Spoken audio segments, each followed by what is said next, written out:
over the official laying of the foundation stone of the American International University of West Africa.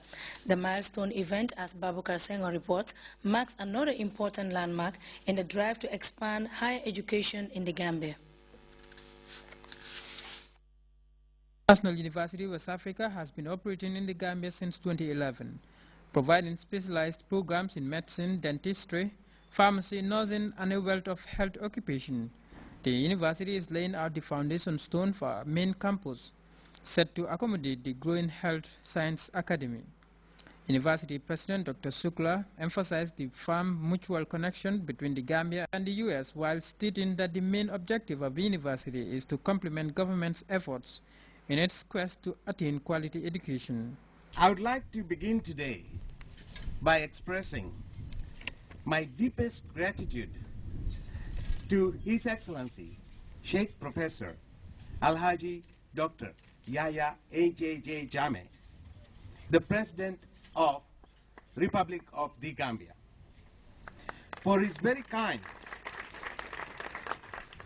and continued support to this institution. Higher Education Minister Dr. Mamoudou Tangara lauded the American International University for their foresight and pointed out that the move will immensely accelerate government's efforts to raise the education sector. This is a historic moment, noting that the American International University is the first international university established in the Gambia and the first private conventional university to begin the construction of a permanent campus on Gambian soil. Usually intended as a method of communication with future people and to help archaeologists or historians gather information about the past. The first time capsule was laid in 1939 in the USA, and this university is proud that it will be the first institution in the Gambia to instigate this ceremony. At the climax of the event, Dr. Mamoudou Tangara officially presided over the laying of the foundation stone for the multi-million-dollar university project under construction. For Grts News, this is Babukar Senghor. A 2-hectare plot of land has been allocated to the National Youth Mobilizer Perminte by the youth of Manduar village in the West Coast region. The youth leader Saturday morning joined volunteers for a massive clearing exercise. Samuel Ba has the rest of that story. Youths from Manduar and satellite villages were on Saturday morning joined by other youth volunteers from the Greater Banjul area to clear a 2-hectare plot allocated to the APRC National Youth Mobilizer Perminte. Responding to the Gambian leaders' back to the land call, the Green Offensive continues to intensify among the young people. And in the West Coast region, the food self-sufficiency crusade takes more than one dimension. His Excellency the President has been calling on the youths to go back to the land. For us to be, like I said, self-sufficient and financially, economically strong. Not to give the returns to him, but for our own good. And I felt it is important as a National Youth Mobilizer to answer to the President's call, so that the youths behind me will also emulate that. Because I believe if the President is advocating for the youth to go back to the land, definitely I should be in the forefront as an example, so that others will also look upon me and then follow suit. That's the reason why, we are here, and that's exactly what inspired me, what compelled me, to, have my own farm, in Manduar village here. Taking cue from the Gambian leader himself, Minte explains that he is persistently inspired by President Jammeh's leadership qualities and ardent dedication to the national food security quest. Minte advised youths to join the bandwagon of development and to adopt farming as a serious venture. We can do it. We have the land.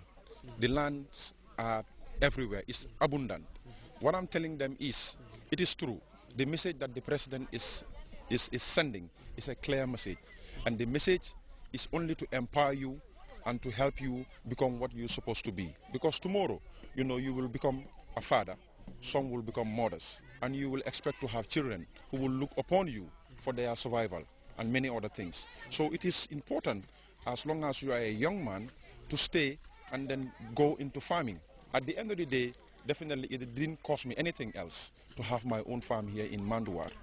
Lamin Kamara and Lamin Jaju, Divisional Youth Mobilizer of the KMC and Ward Councillor of Marakisa respectively, explained how the initiative was conceived. We all want to heed to the call of the President, His Excellency, Sir Professor Alhaji Dr. Yaya AJJ Jammeh, first of all. And second, we also want to follow the footsteps of our leader, who is also the National Youth Mobilizer, Per Minte, who is also #1 advocate of President's call. Therefore, when Per spoke to me about land, I said, Per, I will be the first to be on the land there. You'll find me there.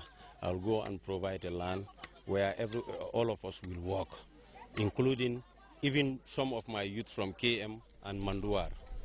First of all, before I come up with anything, I think I have to commend the Manekunda family, because this is the second of its kind they are doing to the nation.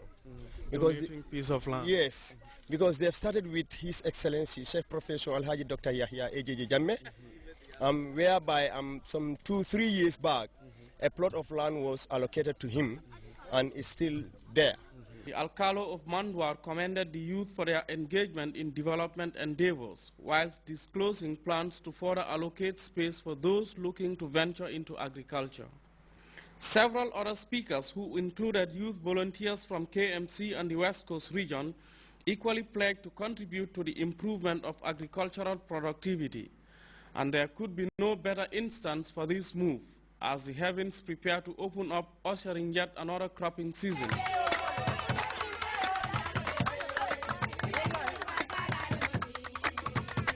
Samuel Ba, GRTS.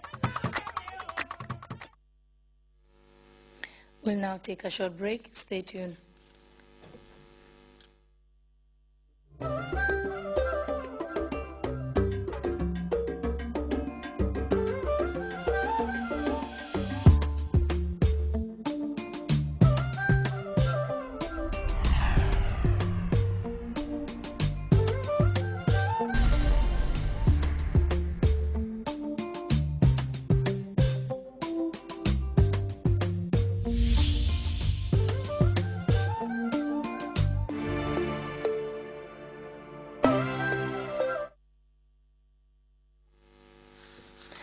Welcome back. The Syrian government's own heavy-handed conquest of the town of Qusair with the help of Hezbollah fighters from Lebanon is one of the main reasons given for the new rush to support the rebels seeking to unseat Bashar al-Assad. CNN's Frederick Prengen recently traveled to the embattled town to assess the level of destruction. Driving into Qusair, it's clear just how fierce the battles here must have been. The local church badly damaged, just like the historic mosque and Qusair's main landmark, the iconic clock tower.